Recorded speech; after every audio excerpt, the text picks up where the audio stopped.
a tale of betrayal, revenge, and redemption.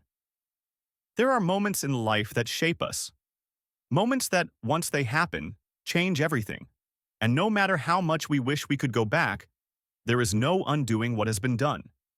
But through those moments, we learn who we truly are, who the people around us really are, and perhaps most importantly, we learn just how far we are willing to go for those we love. This is the story of how I, Ethan Sterling, turned the tables on betrayal, a betrayal that nearly shattered me, but ultimately led me to discover a strength I never knew existed. It was an ordinary Saturday evening when everything changed. Or rather, it should have been an ordinary Saturday evening. My wife Grace and I had just come home from a small dinner party at my sister's house. We were tired but content, enjoying a quiet night in. Grace was always the life of the party, energetic, beautiful, and full of laughter. She had a way of making every moment feel special, even the mundane ones. But that night, something felt different.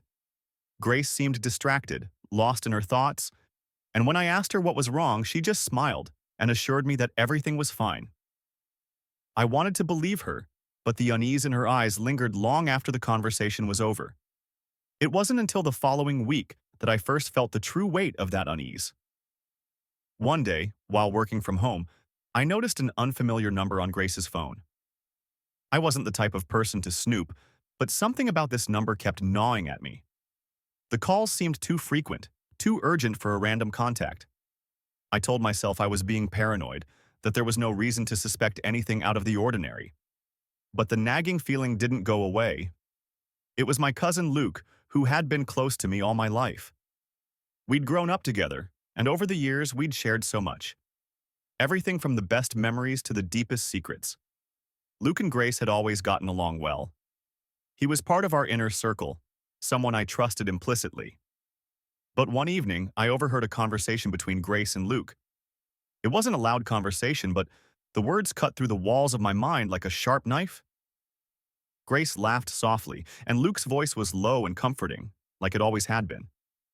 But then, I heard the words that changed everything. "I miss you. It's been too long."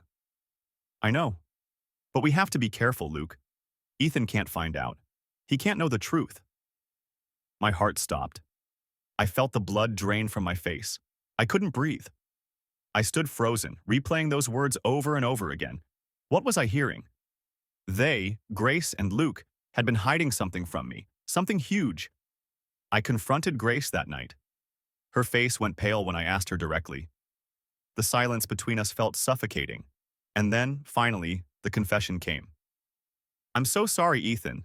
I didn't mean for this to happen, but I've been seeing Luke for the past few months. It started out innocent, but we couldn't help ourselves. I didn't want to hurt you." Her words were like daggers. I couldn't process them. Grace, my wife, the woman I trusted more than anyone, had betrayed me with the one person who should have been the last person to ever hurt me. The betrayal cut deeper than anything I had ever felt. I wanted to scream, to lash out, to demand answers.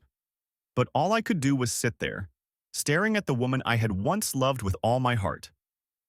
And in that moment, I realized that the world I thought I knew, the world I had spent years building with Grace, was a lie. For days, I did nothing. I was numb. I didn't know what to say to Grace, how to make sense of everything that had happened. But deep down, I knew I wasn't going to let this go. I wasn't going to let them get away with it.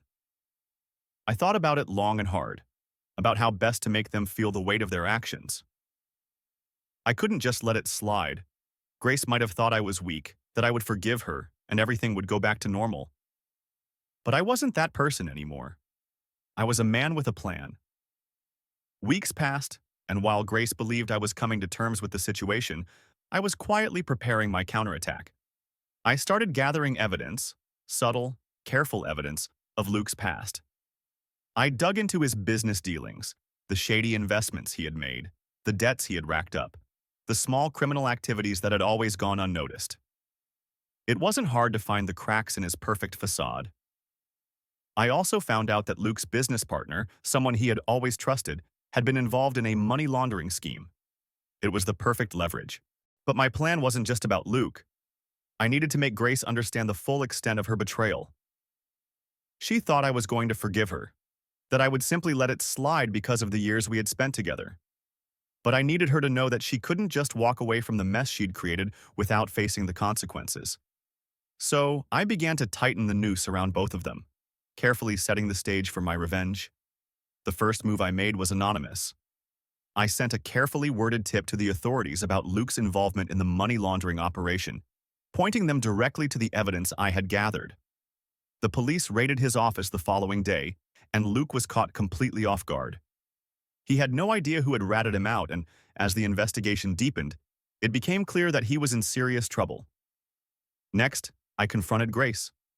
She was devastated, begging me for forgiveness, her eyes filled with regret. But by then, I had already made my decision. The man she thought she knew no longer existed. I wasn't going to let her off the hook so easily. I gave her an ultimatum.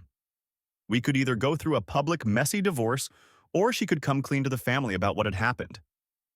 I didn't want her to walk away without facing the consequences.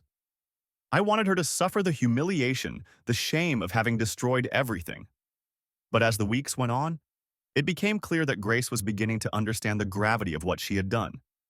She tried everything to win me back, to make amends, but I was steadfast in my resolve. She had crossed a line that I could never unsee, and she wasn't the same woman I had fallen in love with. Meanwhile, Luke's world crumbled. The police investigation turned into criminal charges, and he was arrested. His once perfect life, the successful career, the charming demeanor, the easy smile, was gone.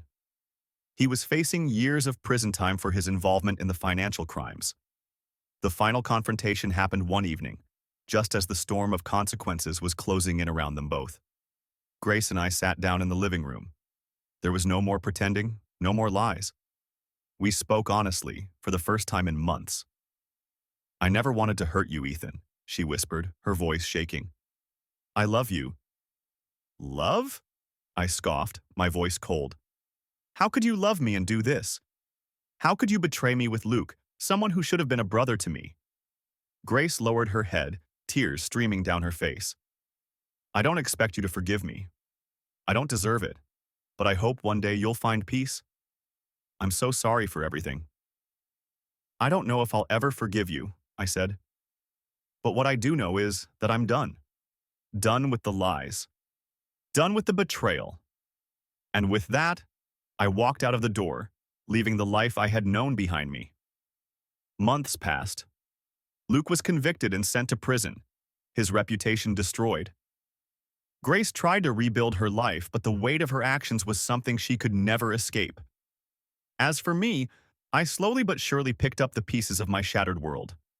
I became someone new, not just a man who had been wronged, but a man who had learned to stand tall in the face of adversity. Through the pain, I discovered a strength I never knew I had. I rebuilt my life, piece by piece, focusing on the things that truly mattered: my career, my friends, and most importantly, my own peace of mind. Grace and Luke were a chapter I closed. And while their betrayal would always be a scar, I learned that life goes on. The world didn't end.